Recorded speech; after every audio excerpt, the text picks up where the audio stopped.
Well, tonight we're going to be looking at 2 Kings chapter 4, verses 8 through 37. It's a rather lengthy section of Scripture, but really is one long story.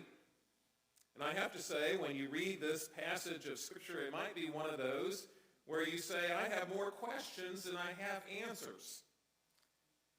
This might be one of those stories because we recognize here God gives and God takes away.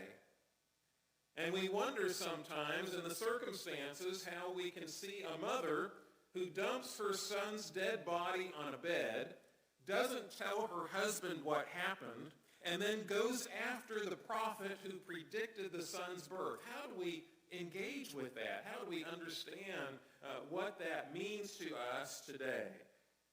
In other words, this is one of those stories where you might ask some questions like, what in the world is going on here? And yet God teaches us some very important truths in this particular historical event. Follow along as I read. Again, it's lengthy, verse 8 through verse 37 of 2 Kings 4. One day, Elisha went on to Shunem, where a wealthy woman lived, who urged him to eat some food.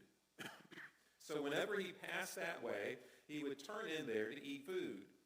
And she said to her husband, "Behold now, I know that this is a holy man of God who is continually passing our way. Let us make a small room on the roof with walls and put there for him a bed, a table, a chair, and a lamp, so that whenever he comes to us, he can go in there." One day he came there and turned into the chamber and rested there. And he said to Gehazi, his servant, "Call this Shunammite." When he had called her, she stood before him. And he said to him, "Say now to her, see, you have taken all this trouble for us.